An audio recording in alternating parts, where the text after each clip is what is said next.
Hello दोस्तों, एक बार फिर से आप सभी का मैं बहुत बहुत स्वागत करता हूं। दोस्तों, देश की जो पत्रकारिता है, खास तौर से भारतीय जो पत्रकारिता है, वो गर्त में जा रही है। लोकतंत्र का चौथा स्तंभ जो मीडिया है, वो बिखर चुका है, टूट चुका है, सड़ चुका है। अब इससे कोई उम्मीद नहीं करनी चाहिए। इस बात का प्रमाण यह है कि जो सारे अच्छे अच्छे पत्रकार थे, अच्छे अच्छे जर्नलिस्ट जो टीवी में थे, अब वो सोशल मीडिया पर आ गए हैं। और इसीलिए कहते हैं कि सोशल मीडिया ही सच्चाई से आपकी आवाज उठाने का काम कर रहा है। और दोस्तों, ऐसे बहुत सारे पत्रकार हैं जिसको आप जानते होंगे, नाम लेने की जरूरत नहीं है, जो अब सोशल मीडिया पर बहुत अच्छा काम कर रहे हैं। सरकार से सवाल करते हैं, सत्ता से सवाल करते हैं, आंख में आंख डालकर सवाल करते हैं। और उसी में से एक पत्रकार इस समय चर्चा में है, आरफा खानम शेरवानी। आरफा खानम शेरवानी इसलिए भी चर्चा में हैं क्योंकि उन्होंने मायावती के कसीदे पढ़े हैं। बीएसपी सुप्रीमो मायावती की सबसे बड़ी फैन हो गई हैं आरफा खानम शेरवानी, ऐसा भी कहा जा रहा है। सोशल मीडिया पर उनका एक बयान तेजी से वायरल हो रहा है। दोस्तों, वो बयान क्या है, मैं आपको वो बयान सुनाऊंगा, दिखाऊंगा। लेकिन आप ये जान लीजिए कि आरफा खानम शेरवानी आखिर है कौन। आरफा खानम शेरवानी जी देश की जानी मानी पत्रकार हैं, राष्ट्रीय पत्रकार आप कह सकते हैं, मुस्लिम पत्रकार हैं, खास तौर से ऊपर से महिला पत्रकार हैं। और राज्यसभा जब एक टीवी हुआ करता था, उसमें भी वो बतौर एंकर काम कर चुकी हैं। और अब एक यूट्यूब चैनल में वो अपनी सेवाएं दे रही हैं।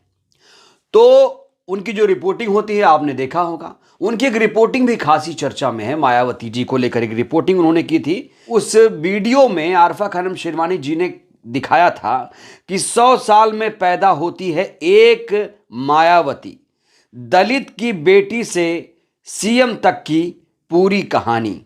ये आरफा खानम शेरवानी ने ग्राउंड रिपोर्ट किया था। आ गया एक ऐसे समुदाय से आने वाली महिला जो कि बहुत ही निचला तबका जिसे कहा गया, वो व्यक्ति देश के इतने बड़े ऊंचे पद पर पहुंचा और यहां से उसने अपने राजनीतिक सफर की शुरुआत की। और ये जो वीडियो है ये भी काफी चर्चा में था।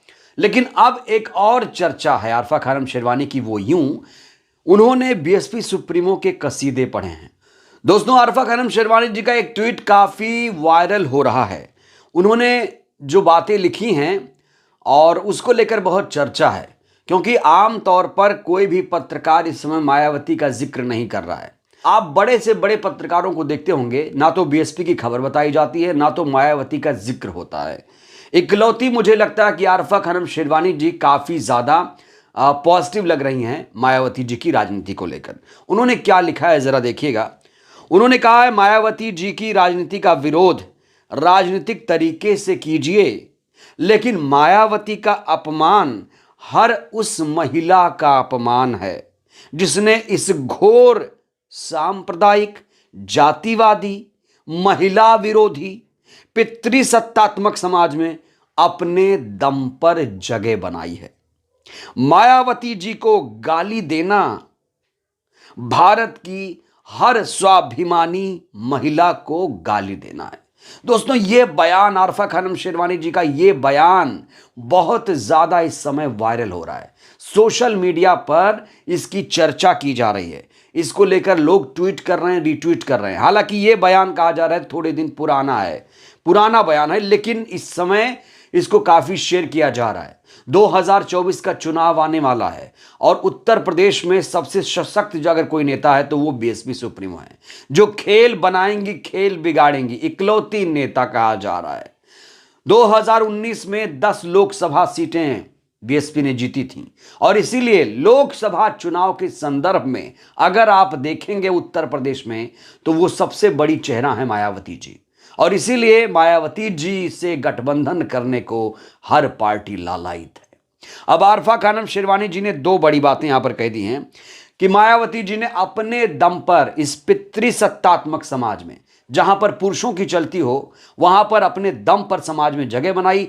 ना सिर्फ जगह बनाई बल्कि देश के सबसे बड़े सूबे की 4 बार सीएम रही। और अगर कोई मायावती जी को गाली दे रहा है तो भारत की हर स्वाभिमानी महिला को वो गाली दे रहा है। दोस्तों एक बड़ी बात मायावती जी की जो सबसे खास बात मुझे लगती है वो ये कि मायावती जी का कोई भी बयान विवादित नहीं माना गया। कभी भी उन्होंने किसी भी समाज, किसी भी धर्म, जाति के लोगों पर कोई आपत्तिजनक टिप्पणी नहीं की, और ये राजनीति में ऐसा बहुत कम देखने को मिलता है। आप सबके बड़े बड़े नेताओं के बयान उठाकर देख लीजिए, सर्च करिए विवादित बयान, तो आपको सबके कुछ ना कुछ विवादित बयान किसी ना किसी नेता के बारे में मिल जाएंगे। लेकिन इकलौती, देश की इकलौती ऐसी नेता जिनके बारे में कहा जाता है कि मायावती जी ने आज तक कभी किसी नेता के बारे में कभी कोई गलत बात नहीं की। जब भी विरोध किया तो संविधान कानून के हद में, सीमा में रहकर उसका विरोध किया। तो अब आरफा खानम शेरवानी जो देश की बड़ी पत्रकार हैं, हालांकि कुछ लोग उन्हें यह कहते हैं कि वो कांग्रेस से कुछ ज्यादा अटैच होती हैं, लेकिन सच्चाई यह भी है कि आरफा खानम शेरवानी जी बीजेपी को लताड़ती हैं। हाल ही में दोस्तों उनका एक ट्वीट आया कि जब दंगाई ही सत्ता में आ गए तो दंगा कहां से होगा। साफ तौर पर नाम नहीं लिया, लेकिन सीधा सीधा बीजेपी को यहां पर टारगेट करती हुई आरफा खानम शेरवानी नजर आती हैं। और आरफा खानम शेरवानी एक महिला होने के नाते, मुस्लिम महिला होने के नाते जो काम कर रही हैं उसकी तो दोस्तों तारीफ होनी चाहिए। आरफा खानम शेरवानी जी का वैसे एक और ट्वीट भी काफ़ी वायरल हुआ पिछले दिनों, जब दानिश अली जी को मायावती जी ने निकाला तो उन्होंने एक बहुत बड़ा बयान दे दिया। आरफा खानम शेरवानी जी ने कहा कि मैं मायावती जी को प्रधानमंत्री के तौर पर देखना चाहती थी और मेरा लोकतांत्रिक सपना था एक दलित की बेटी पूरे देश को दिशा दे, लेकिन मायावती जी का ये जो फैसला है वो सही नहीं है। तो देखिए उनका कहीं ना कहीं दिल का एक जो गुबार था वो यहाँ पर निकला। ये पहला ट्वीट मैंने आपको दिखाया जो पुराना था, जिसमें वो मायावती जी की भूरी भूरी प्रशंसा कर रही हैं। वो वीडियो भी मैंने आपको बताया कि 100 साल में ऐसी एक मायावती जी पैदा होती हैं। और जब अमरोहा सांसद दानिश अली जी को मायावती जी ने पार्टी से निकाला, हालांकि दोस्तों यहाँ पर स्पष्ट कर दूं, जब दानिश अली जी को पार्टी से निकाला गया था तो उस पर मुहर कहीं ना कहीं सतीश मिश्रा जी की थी, मायावती जी का जिक्र नहीं था। हालांकि इसको लेकर लोगों ने काफ़ी चर्चा की कि मायावती जी ने गलत किया, सही किया। वो तो आप लोग फैसला करिए कि मायावती जी ने गलत किया, सही किया। लेकिन यहाँ पर दो बड़ी बातें आरफा खानम शेरवानी की चर्चा में थी कि उनके दिल में ये बात थी, वो मायावती जी को प्रधानमंत्री के तौर पर देखना चाहती थी। उन्होंने कहा था मेरा लोकतांत्रिक सपना था एक दलित की बेटी पूरे देश को दिशा दे, पूरे देश को दिशा दे। इसमें भी मायावती जी की तारीफ करती वो नजर आ रही हैं। वो चाहती हैं कि देश को एक दलित की बेटी दिशा और दशा दे।